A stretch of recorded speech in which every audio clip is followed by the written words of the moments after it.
Perkenalkan, nama saya Nur Rahmah. Saya dari Kampus Politeknik Pembangunan Pertanian Medan, Prodi Penyuluhan Pertanian Berkelanjutan, kelas TAN 2B. Kali ini saya akan melakukan penyuluhan pertanian terhadap para petani, termasuk pada ibu-ibu yang mana belum mengetahui dalam penggunaan limbah jerami, yang mana dalam penyuluhan ini agar dapat memahami dan dapat menerapkan dalam kehidupan mereka, yang mana limbah jerami itu terdapat karena adanya pasca panen terhadap tanaman padi, yang mana lanjutan dalam penyuluhan itu.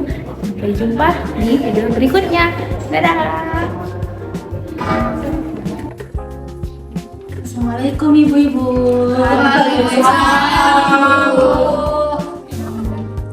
Terima kasih ya ibu sudah meringankan waktunya, sudah datang ke posko untuk pemaparan materi yang saya berikan. Sebelumnya izin perkenalkan, saya adalah mahasiswa magang dari Polbangtan Medan dan saya akan memberikan pemaparan. Dan sebelumnya itu saya izin perkenalan juga. Nama saya Nur Rahmah, saya mahasiswa aktif di Polbangtan Medan. Oke, kali ini saya akan memberikan pemaparan materi yang diutuskan oleh Balai Penyuluhan. Jadi saya datang ke posko ini. Sebelum itu juga saya diberikan data nih oleh Bapak ini dari Balai juga terhadap data-data ibu-ibu yang mengalami masalah ini setelah pasca panen karena adanya produksi jerami yang melimpah. Jadi ibu-ibu sulit nih bagaimana cara mengolahnya. Sebelum itu saya cek absen dulu ya ibu-ibu ya. Ya, Bu. Atas nama Bu Syabira. Hai Bu.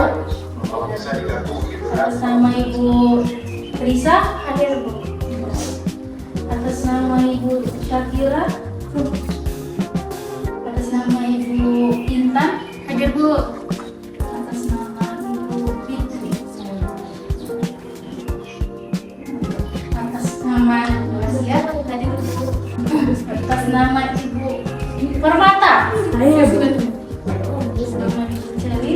Saya Bu. Nadia, saya Bu. Sudah dipanggil semua ibu-ibu? Izin Bu, saya belum dipanggil. Sama dulu, saya cek dulu ya. Atas Ibu Sahadia. Iya. Maaf ya Ibu. Oke, langsung saja ibu-ibu, materi yang saya suluhkan kepada ibu-ibu yaitu sebagai pencerahan ibu-ibu agar penggunaan jerami yang melimpah akibat panen kemarin kan ibu-ibu, ya kan Bu? Iya. Diapakan ini ya? Diapakan Bu? Saya jelaskan. Oh iya, sabar. Iya Bu. Yaitu pupuk organik dari jerami tadi sebagai solusi penumpukan ramah lingkungan dan pengolahan limbah pertanian. Ibu di desa Ibu ini bagaimana Bu? Cara pengolahan jerami itu bagaimana? Setelah panen Bu, dibakar Bu. Ibu Bu, kalau kami dibakar sih Bu. Ya beda saya kami kan dibakar Bu. Menurut Ibu itu efektif nggak kira-kira? Nggak tahu Bu. Orang bakar Bu, kan udah kami nggak tahu Bu. FOMO ya ibu-ibu ya. Iya. FOMO orang awam Bu. Ikut-ikut. Ya nggak apa-apa Bu, tapi ada lagi efektifnya lagi. Apa tuh? Jadi Bu. Jadi Bu, di desa Ibu ini kan ada melimpah nih dari balai. Jadi adanya kebakaran itu malah jadi polusi di tempat Ibu, jadi mencemari udara ya Ibu. Jadi kan mengganggu kesehatan Ibu kan. Jadi sebaiknya kita lakukan penggunaan pupuk organik. Jadi yang mana pupuk organik itu kan tidak selamanya jadi pengganti pupuk kimia yang dilakukan, tapi bisalah menjadi pengganti lah, istilahnya pengolahan awal. Yang mana itu bisa memperbaiki struktur tanah Ibu nih. Kan setelah panen kan ada yang kekeringan kan tanahnya, ada yang rusak, juga struktur tanahnya mengurangi dari unsur hara itu. Itu juga adanya mikroorganisme. Ibu tahu mikroorganisme? Tahu.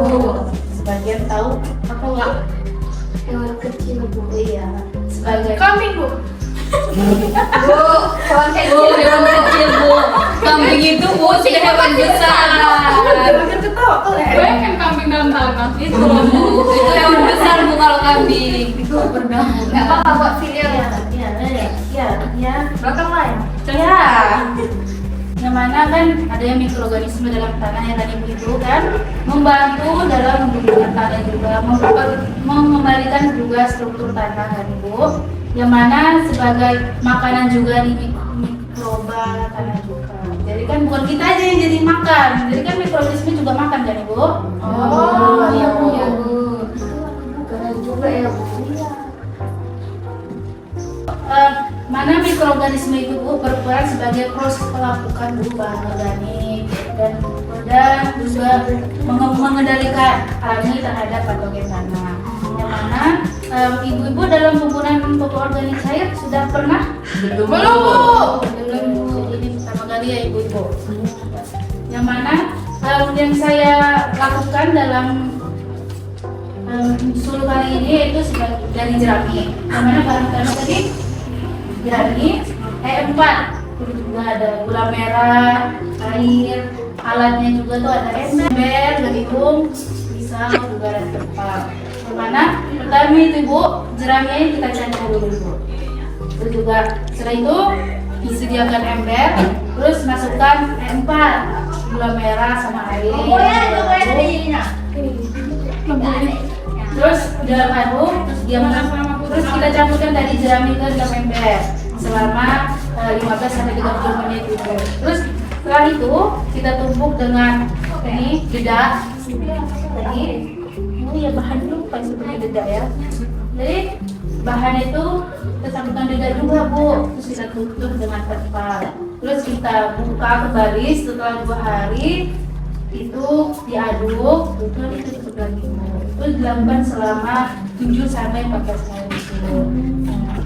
Terus juga Bu, agar tidak lupa nih Bu ya, agar tidak lupa juga Bu, dalam organisme Bu ada namanya matang, proses untuk kematangannya itu Bu. Yang mana dia itu Bu berwarna coklat hitam.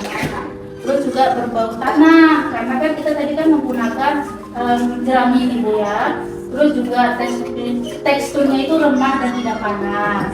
Dan juga tidak terlihat seperti bahan kembali lagi Bu. Terus juga Bu, kiranya ya dalam pemanfaatan ini yang saya suluhkan itu bermanfaat ya. Bermanfaat Bu. Semoga alhamdulillah bermanfaat dan bisa juga diterapkan ya. Ada yang juga yang ingin ditanyakan lagi Bu dalam pemberian materi Ibu. Selanjutnya adakah Ibu yang mau bertanya? Ya Bu, misalnya kan Bu, kita belum panen di lahan, kita kan belum ada jerami. Kita membuat pupuk itu, kita bisa menggunakan rumput atau harus jerami Bu? Bahan organik apapun bisa, maupun gulma, jerami. Karena kan Bu, gulma dengan sekitar itu juga banyak kan. Nah, bisa juga Bu dengan bahan yang sama, tanpa menggunakan jerami juga. Bisa dengan empat, gula merah. Kalau saya udah paham, dengan itu apa tadi? Gula dia Bu. Ya, Bu, kalau empat nggak ada, boleh nggak Bu kalau nggak dipakai? kalau tanpa yang empat ya sebenarnya kurang efektif Ibu. Karena apa? Karena guna yang empat itu Bu membantu proses pelapukan terhadap yang bahan gunakan itu Bu. Kalau diganti yang lain nggak bisa? Kalau yang lain tuh kurang maksimal, bukan kurang maksimal tapi belum tentu bisa jadi, malah tidak sama sekali jadi. Karena kan adanya kayak empat itu ada yang mikroorganisme dulu dalam tubuh. Bahan Ibu, siapa tadi? Kayak Bu, Nah, ya. itu kan pakai gula merah Bu, masa nggak diganti sama gula putih? Kalau pakai gula putih ya Bu ya? Sebenarnya bisa Bu, karena kan juga gula merah, gula putih juga bisa, sebagai pengganti juga bisa. Karena kan adanya tidak ada biaya juga bisa. Karena kan gula putih kan kita di dapur ada kan Bu ya, yang ada bisa. Juga sama saja juga membantu mikroorganisme dalam pelapukan. Karena konsumsi gula putih yang kuat sudah paham lah juga ya. semoga yang saya paparkan itu lebih paham lagi ya. Kalau ada yang mau tanya, tanyakan aja lagi ya. Ya Bu. Ini juga Bu, saya ada juga. Ini brosur juga ya. Bisa lebih paham lagi ya nih. Kasih Bu. Boleh Bu mau tanya-tanya juga, ada kontak di bawahnya juga ya Bu ya. Oke. Kalau ada apa? Ya. Saya juga belajar sini Bu ya kan. Saya juga memberikan pencerahan pada Ibu kan. Oke, mungkin itu saja yang dapat saya sampaikan ya Bu ya. Saya kembali lagi ya Bu ya. Mau kembali lagi balai. Terima kasih Bu ya. Dan kembalikan semangatnya ke posko. Saya pergi dulu ya Bu ya. Terima kasih ya Bu. Terima kasih Bu. Terima kasih Bu.